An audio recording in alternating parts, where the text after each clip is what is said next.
Nawaz Sharif and company, they are over.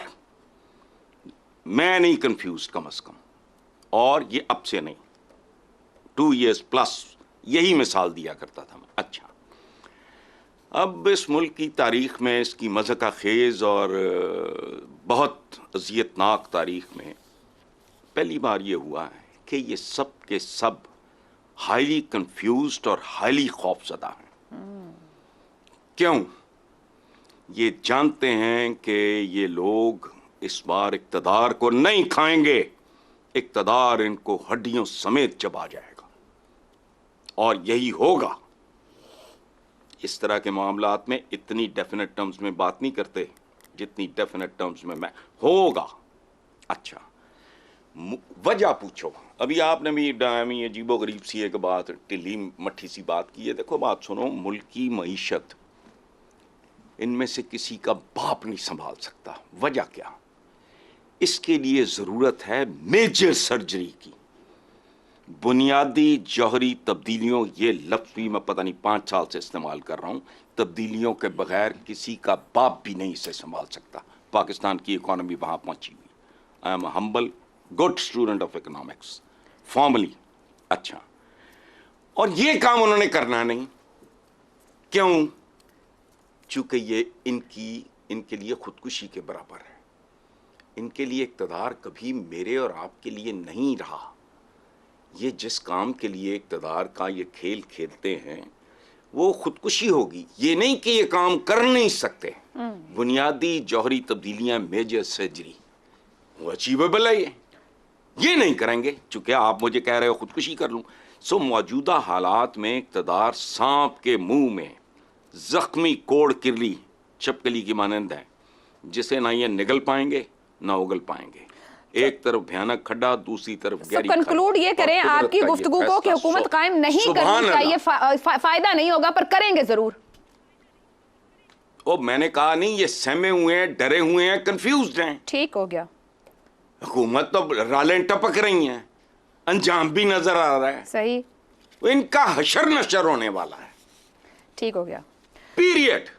दुरुस्त। हाँ, शहजाद साहब, मैं आपकी जानिब आऊं। ये आपको लगता है कि जो पीपल्स पार्टी फैसला ले गई वो पॉलिटिकली एज पे चली गई है उनकी फ्यूचर पॉलिटिक्स के लिए, और नून लीग को क्या इस फैसले के बाद हुकूमत कायम करनी चाहिए, फायदा होगा?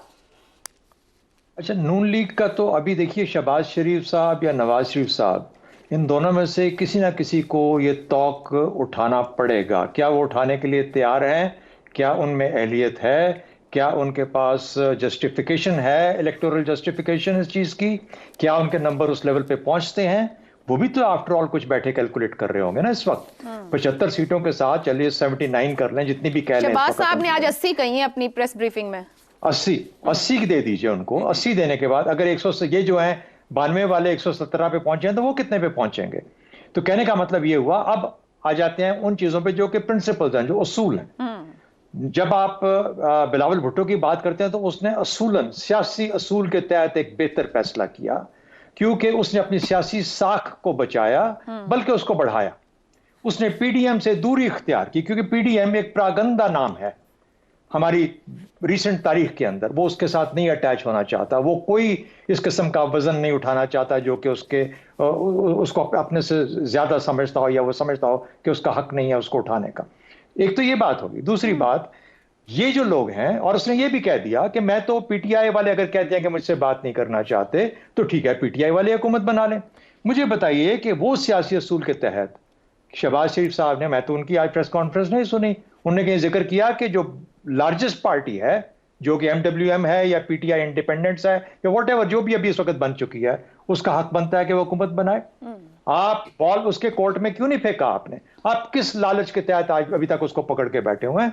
आपसे ये हुकूमत नहीं चलने वाली, आपसे नहीं चल पाएगी, क्योंकि ये माइनॉरिटी कोलिशन बनेगी। अगर कोलिशन बनी, अब तो बन ही नहीं रही, अब तो पता नहीं किस तरीके से हुकूमत साजी होगी। दूसरी बात, क्या हमें एक और इलेक्शन की तरफ जाने का मजबूरी पड़ सकती है? मैंने कल भी जिक्र किया था, बिल्कुल पड़ सकती है। पार्लियामेंट्री डेमोक्रेसीज के अंदर ऐसा होता है। मैंने आपसे कहा, इसराइल के अंदर पिछले 6 साल में 5 इलेक्शन, नेशनल इलेक्शंस हुए हैं। और अभी तक उसको फिर गजा की जंग छेड़नी पड़ी नेतन्याहू को, ताकि वो किसी तरीके से एक थोड़ा सा जरा लंबा अरसा उसको मिल जाए। तो कहने का मतलब ये हुआ कि इस तरीके से सियासी चीजें, और जमहूरियत में जब आप जाते हैं तो फिर जमहूरी सारे नखरे उठाने पड़ते हैं, नाज नखरे साथ साथ चलते हैं, आपको लेके चलना पड़ता है। जहां तक बिलावल का ताल्लुक है, दूसरी बात 2008 में पूरे हाउस ने यूसुफ रजा गिलानी को वोट दिया, वोट ऑफ कॉन्फिडेंस। तो ऐसी बात नहीं है कि ये अनहोनी होगी, ये पहले भी हो चुका है, ये पहले भी हो चुका है। लेकिन उसके बाद फिर जाके पीपल्स जो पीएमएलएन थी या जो बाकी थे वो जाके ऑपोजिशन में बैठ गए। तो इसलिए मेरा ख्याल है कि ये कोई ऐसी चीजें नहीं है, ये जमहूरियत में होती रही हैं पहले से भी, आगे भी चलेंगी। क्या पाकिस्तान के लिए बेहतर है कि नहीं? नहीं, बेहतर नहीं है। हम मुतहम्मिल नहीं हो सकते इस तरह के इलेक्शंस के बार बार, क्योंकि एक पूरे का पूरा नेशनल साइकी बदलती है और फिर उसके बाद बहुत सारी और कहानियां। फतेह कलामी की माजरत, एग्रीड विद यू कि हम बार बार इलेक्शन के मुतहम्मिल नहीं हो सकते। इस इलेक्शन के बजट ही हमें बड़ी मुश्किल मिला कि हम ये इलेक्शन करवा लें। आपने खुद ऊपर का हुकूमत नहीं चल पाएगी, तो सर हमारे पास सस्टेन्ड फ्यूचरिस्टिक ऑप्शन फिर क्या है? यहाँ तो जमात किसी के पास भी ऐसा नंबर नहीं है, पीटीआई किसी के साथ बैठने को तैयार नहीं, कोई पीटीआई के साथ बैठने को तैयार नहीं। पीपल्स पार्टी इस तरीके से नून लीग के साथ बैठ रही है कि वो एक कमजोर सी हुकूमत होगी 70-80 के नंबर के साथ, कभी भी कोई खेल सकता है। जी, मेरा अपना ख्याल ये है कि पीएमएलएन हुकूमत बना लेगी, माइनॉरिटी गवर्नमेंट होगी, बिलावल भुट्टो उसको सपोर्ट करेंगे वोट ऑफ कॉन्फिडेंस के साथ, और उसके बाद फिर एक चल सो चल पार्लियामेंट के अंदर शुरू हो जाएगा। एक तमाशा लगेगा, उस तमाशे के अंदर हर कोई अपना पाउंड ऑफ फ्लैश निकालने की कोशिश करेगा। कब तक ये तमाशा चलेगा वो डिसाइड करेगा कि इस असेंबली की लेंथ कितनी होगी। एक और फाइनल बात, मुझे बताइए कि पिछला पीडीएम बनाने में तो कुछ सियासी मफादात थे, नैब के मुकदमे खत्म करने थे, जितने उनके ऊपर मुकदमात बाकी चल रहे थे उनसे खलासी लेनी थी, वो पीडीएम आपने बना लिया, आपने सब कुछ कर लिया। इस वक्त शहबाज शरीफ का और नवाज शरीफ का पीएमएलएन का हुकूमत बनाने के मकासद क्या है? हाँ, अगर पीडीएम 1 को कंटिन्यू करना है और पीडीएम 2 की शक्ल में आना है, एसआईएफसी आईएमएफ के मामलात को लेकर आगे चलना है, आप एक बहुत बड़ी कुर्बानी देना चाहते हैं, बिल्कुल आइए, दुआ कीजिए कि कुर्बानी थोड़ी देर चल जाए, लंबा चल जाए, ताकि आपको कुछ फायदा तो मिले इस चीज का। वरना देखिए, बात यह है कि असूलों के तहत वापस जाइए वहां पे जो कि असूल है, और असूल कहता है कि लार्जेस्ट पार्टी को इतना एक ये भी टैक्टिक्स होती हैं, throw the ball in back in somebody's court. उनको बोलो कि हुकूमत बनाए, अगर वो मेजॉरिटी दिखा सकते हैं तो बना लें।